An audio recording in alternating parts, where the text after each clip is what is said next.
As Above, So Below by G.R.S. Mead. Heaven above, heaven below, stars above, stars below, all that is above, thus also below. Understand this, and be blessed.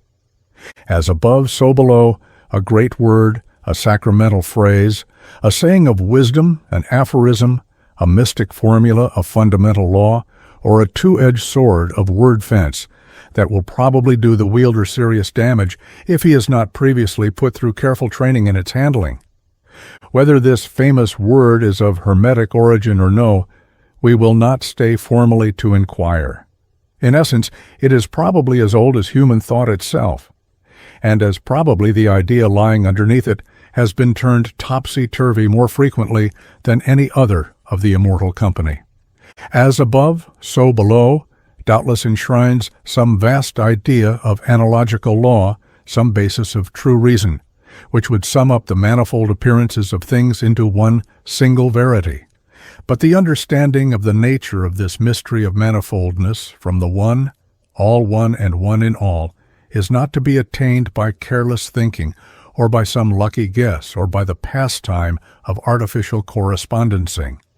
Indeed, if the truth must out, in 99 cases of 100, when one uses this phrase to clinch an argument, we find that we have begged the question from the start, ended where we began, and asserted the opposite of our login. Instead of illumining not only the subject we have in hand, but all subjects by a grasp of the eternal verity concealed within our saying, we have reversed it into the ephemeral and false proposition, as below, so above. Deus, verily, inversus est demon, and there's the devil to pay. But fortunately there is some compensation even in this in an illogical age. For, as all the mystic world knows, demon is nothing else but Deus inversus. Yes, even along our most modern lines of thought, even in propositions and principles that are, with every day, coming more and more into favor in the domain of practical philosophizing, we find our ageless aphorism stood upon its head with scantiest ceremony. In the newest theology, in the latest philosophy, we find a strong tendency to revive the ancient idea that man is the measure of the universe, whether we call this concept pragmatism or by any other name that sounds as sweet. As below, then, so above. In fact, we do not seem to be able to get away from this inversion. We like it thus turned upside down, and I am not altogether sure that, even for the keenest-minded of us, it is not an excellent exercise thus to anthropomorphize, in the sense of anthropos, of course, and not of his carcass, the universe, and to fling the shadow of his best within onto the infinite screen of the appearance of the things without.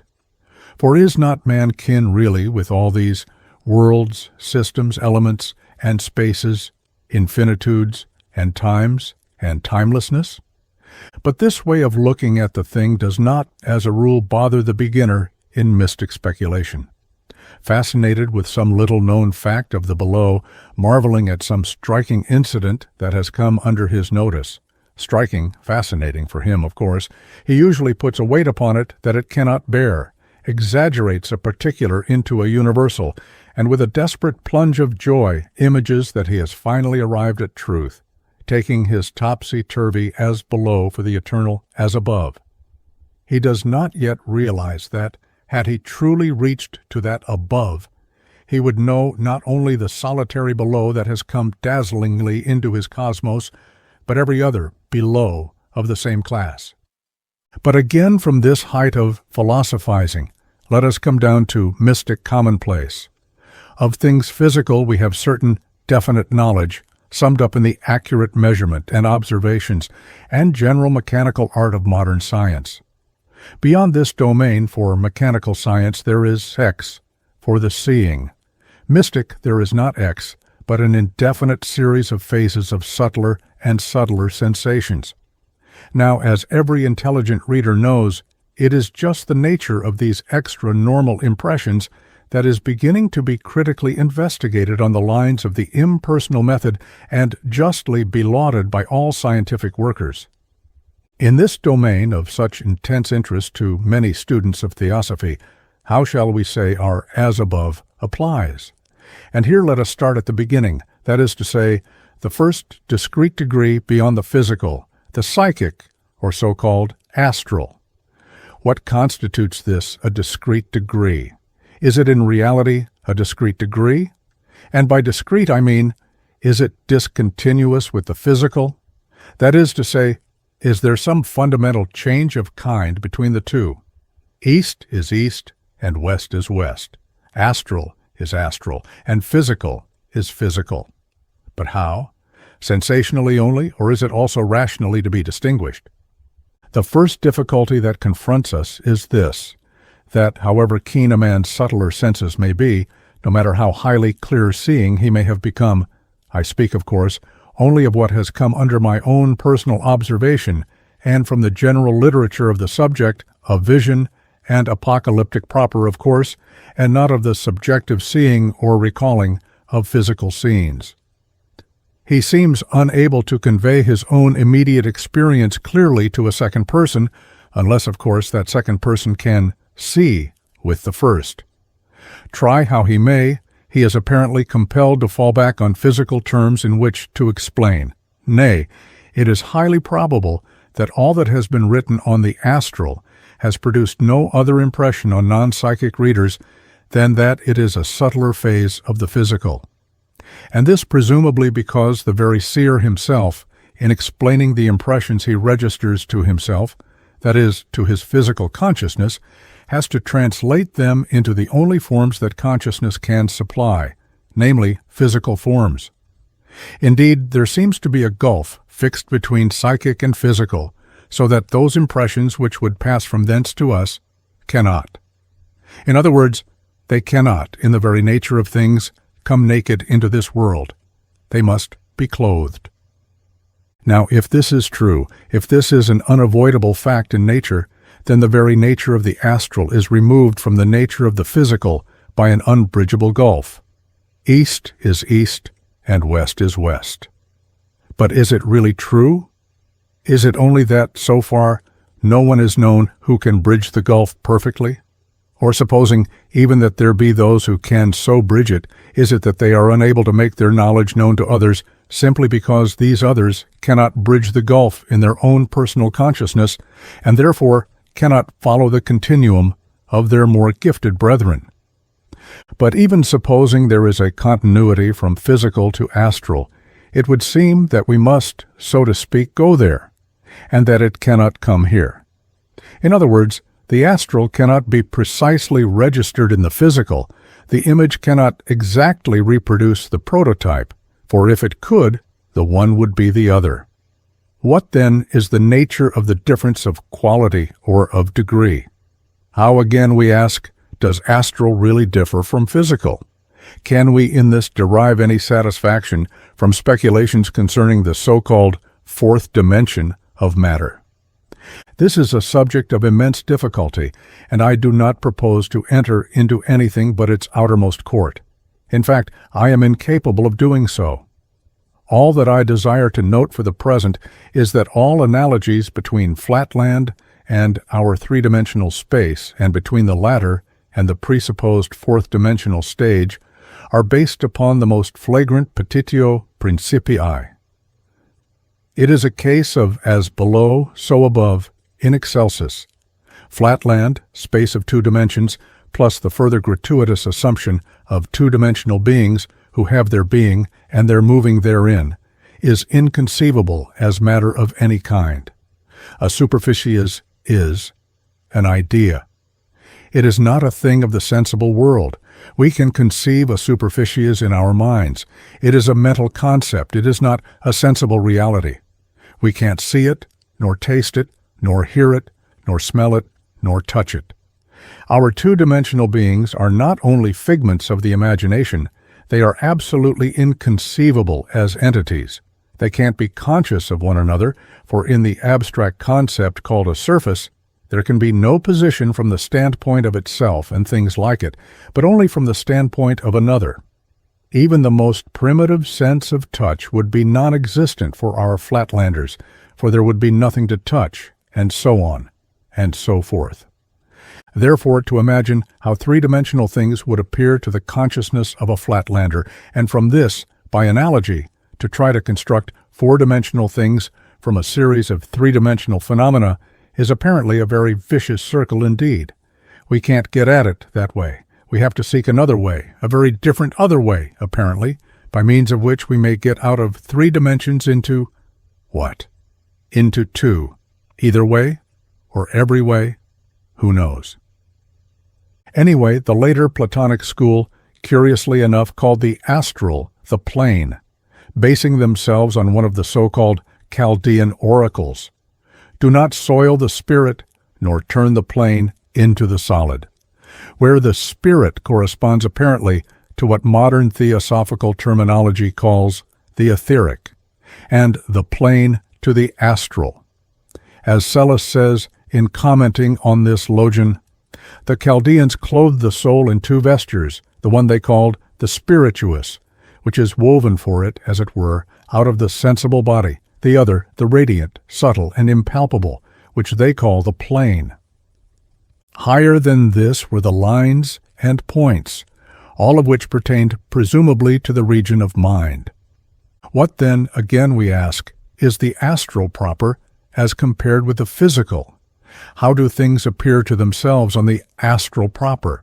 For so far, in the very nature of things, whenever we talk down here of the astral, we have to talk of it in terms of the physical. In what, to use a famous term of ancient philosophizing, consists its otherness? Is otherness in this to be thought of and distinguished by a gulf in matter, a gap, which seems to be an absurdity, for nature does not leap. She also abhors a vacuum, unso, waiter, along this line of aphorism. Here again we are confronted with the other side of the shield, with the unavoidable intuition that there is a continuum in matter, that if it were possible magically to propel a human entity into space, he would successively leave his various vehicles, or rather, to speculate more precisely, the molecules of some, the atoms of others, the electrons of others, and so on and so forth. In the spheres of the atmosphere and elements, while, as in the case of John Brown, his soul would go marching on until it arrived at the last limit, whenever or wherever that may be, in a universe that ever at every point enters into itself. However this may be, there is no doubt that the idea of a cosmic stuff, or matter, whatever such terms may mean, rolled up continuously into itself, as in the diagram of the atom so familiar to students of modern theosophy, is exceedingly illuminative, if thought of as a symbol of force systems. All things, then, would appear to be solidified down here by the skies being rolled up carpet-wise, to paraphrase the Upanishad. The above has thus been involved into the below, and if we could only follow the process, perchance we should then be able faintly to understand the truth underlying our aphorism. Then and then only, in the most serious and literal meaning of it, and not in the sarcastic sense of the writer, or rather singer, of the Shvetashvataropanishad, when, carpet-wise the sky, men shall roll up, then, only not till then, shall end of sorrow be, without men knowing God. Shvetashvataropanishad 6:20. See the Upanishads, Mead and Chatterjee's translation, 2:97. For then, perchance, they would be God. Now, as a matter of fact, this continuum of matter is the ground on which all scientific thinking is based, perpetual and continuous transformation, but no sudden leaps, orderly evolution, no miraculous or uncaused spontaneous surprises. And if this be true, it follows that someday the direct line of descent from astral to physical will be controlled mechanically by human invention, and the astral would be made visible to even the most hopelessly profane from a psychic standpoint. And not only so, but the errors of human observation, which vitiate all present psychic investigation, will be obviated in as marvelous a fashion as the errors of physical observation are now eliminated by the wonderfully delicate instruments already devised by human ingenuity.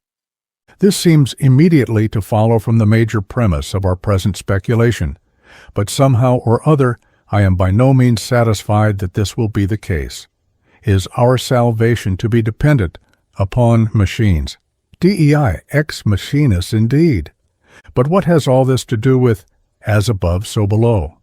Why this: if the sensible world rises by stages from this gross state, familiar to us by our normal senses, through ever finer and finer grades of matter, we finally reach, there is the rub.